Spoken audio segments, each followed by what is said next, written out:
Hey guys, welcome back to the channel.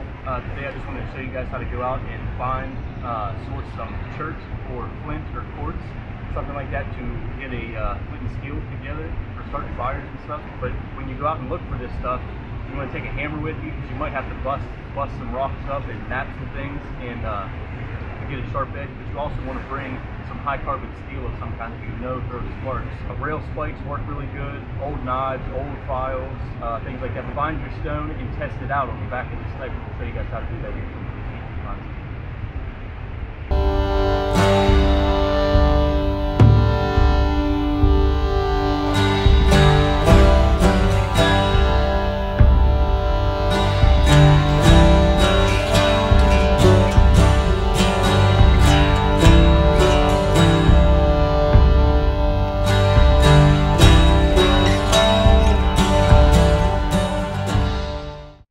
Alright guys, we found a few rocks out here today that throw sparks, some better than others obviously, but we also got fooled by a few that looked like they were going to be good material, but just weren't when you cracked them open there.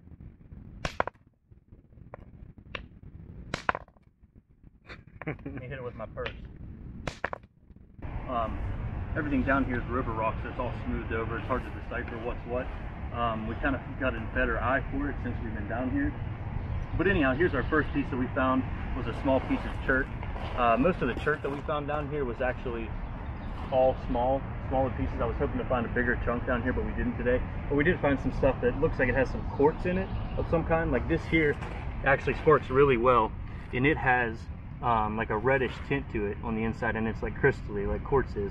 So on the outside, you know, it looked like this, smooth textured still, a little bit porous, but it was super hard. Like we had to hit this 7 times to probably bust it because we just underestimated how hard it was.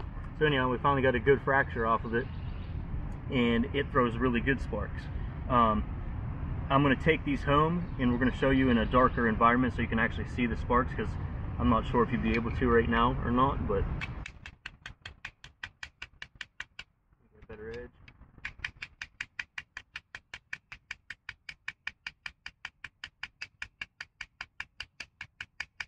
It's throwing pretty good sparks there. I kind of busted it up a little bit, but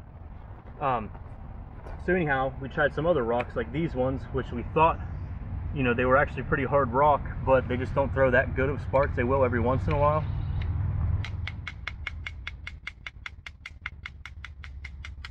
See, we got a pretty good edge there. That one was actually throwing them decently. Then we found some like this that we would hit on, and when you're doing it, you can feel it. Honestly, you can honestly feel that it's softer, and you'll actually see dust flying off of it, and chunks just breaking really easily. And that's why that first piece didn't throw good, because I was using that just prior to this video. It leaves, you know, a residue of powder all over your blade, so you got to knock that back off, you know, to start with these again, which they do spark.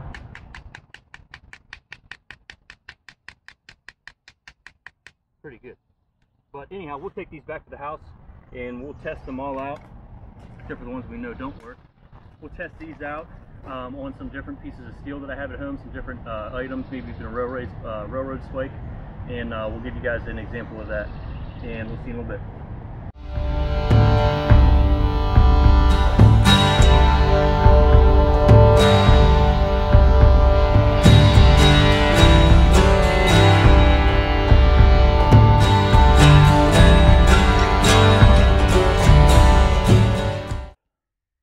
We got a few things over here from the garage that I'm going to show you guys how to test the spark with.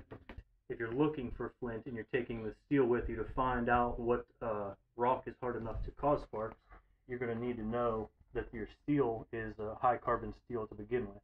So to do that, take your grinder, and this is just a kitchen knife, stainless steel kitchen knife that's not going to throw very many sparks probably. We have an old file that should be high carbon steel, and you can people make steel strikers for their flint boxes out of these a lot. We've got a pry bar here, and a chisel, and the knife that I took with us earlier today. And let's test them out with this grinder real quick. We'll start with this stainless steel, and just run your grinder, wear your eye protection. I'm going to send these sparks away from me.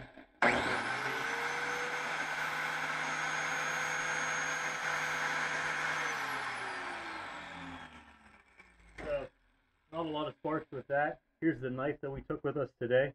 A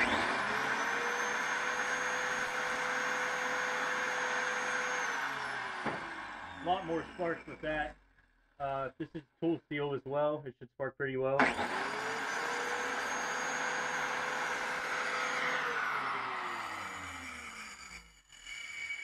Not too bad still, maybe not as much as the knife did earlier.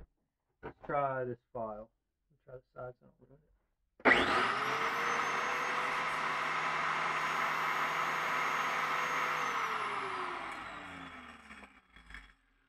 That's probably the most.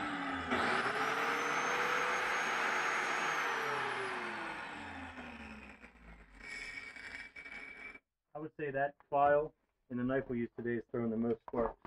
But anyhow, so now that we've determined this is good steel, that's why we took this knife with us today. So you'll be able to go out on your own, take this, and probably take a hammer with you, because even with this 2.5 pound sledge or whatever that is, it took a lot of force to break some of these rocks that we found today. They were crazy hard. I mean, we broke 8-inch sandstones, 8-inch thick sandstones with them, which isn't that impressive, but we smashed the hell out of them.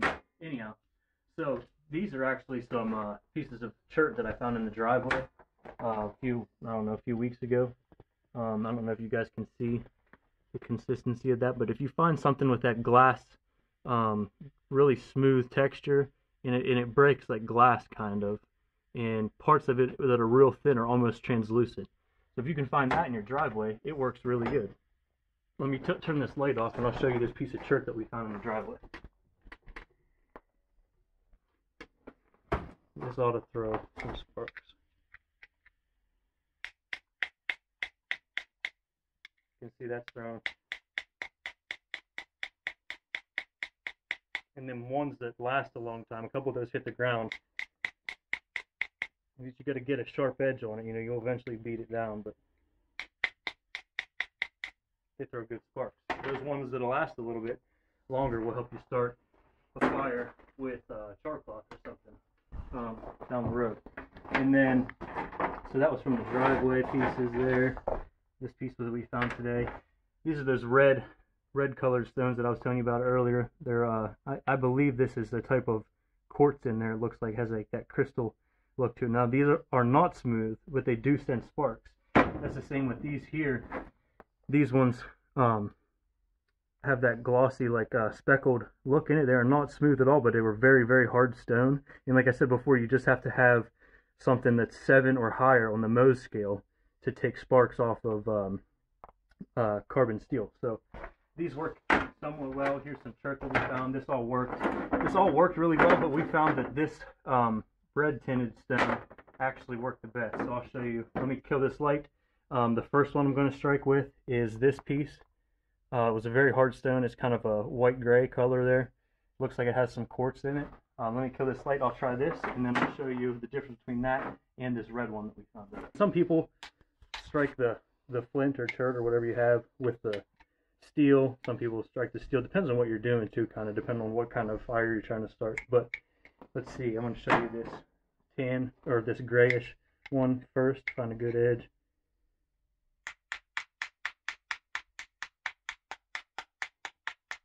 And now this is a big chunk. I mean, that's sending some sparks for sure. So it would definitely, absolutely work to help you start a fire.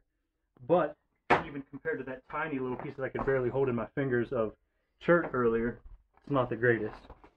So this is that red tinted stone, and I'm going to get a good edge, and I'll try right there, and I'll show you the difference. It has been sparking a little bit better. That's right there.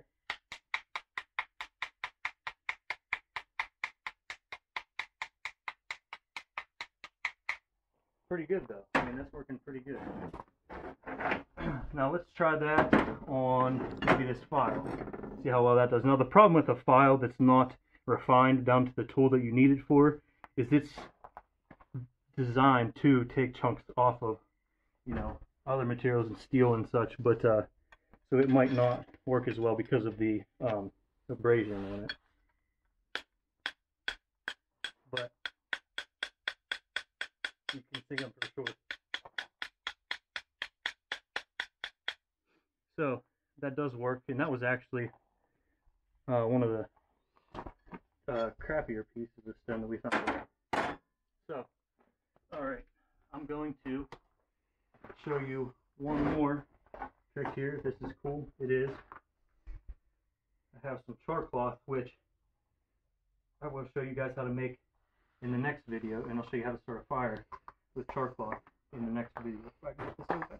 In a survival situation, if you can find a pop can or you have something like that on you to make char with, you're going to want to do that after you get your initial fire started. So if you have nothing besides your knife and you got to go out and find a piece of chert or flint or quartz and strike something, like I said, you got to find pristine tinder, like prime real estate for that stuff, to get that going from just flint and steel without a char material or any kind of accelerant at all.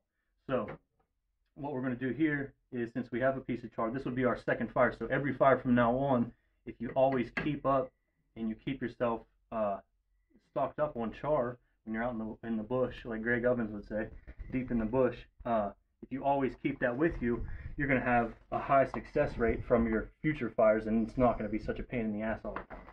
So if I was going to start this from here, I'll probably just pin it down a little bit with my knife. And now I don't have a lot of surface area. I could unroll this and get some more surface area to make sure the sparks hit it, but we'll give it a shot first without it. And then I'm going to send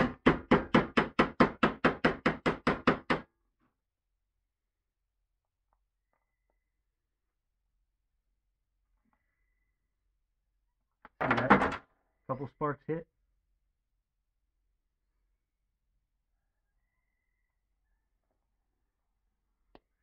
Blow on it, and you have an ember there that's super, super hot. And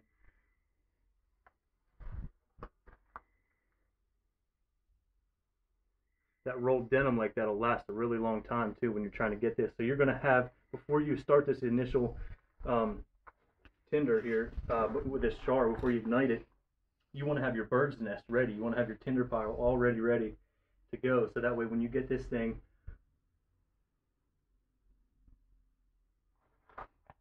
into a large ember, add it into your bird's nest, roll it over, and you can blow in it and apply pressure and let the air hit that, and then it'll go up if you know what you're doing about starting a fire, the regular basics of starting a fire.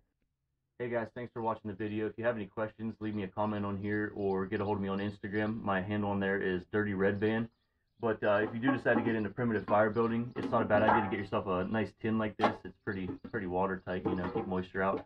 But you can throw your flint in here, piece of steel, whatever you're going to use. I don't have nothing sitting here right now, but your char box, for making char, and have some in there, obviously.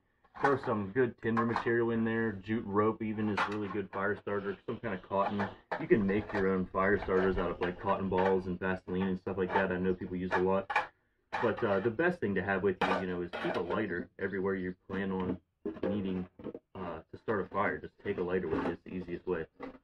But have this, or like I said before, use a, I don't have one out here right now, but a ferrocerium rod. That's a really interesting way to start a fire, and it's fun, but it's not as difficult as flint and steel and char cloth and all this stuff. But anyhow, on the next video, we are going to show you guys how to make char cloth and start a fire from that, and I hope you like this one, and we'll see you guys next time. Peace.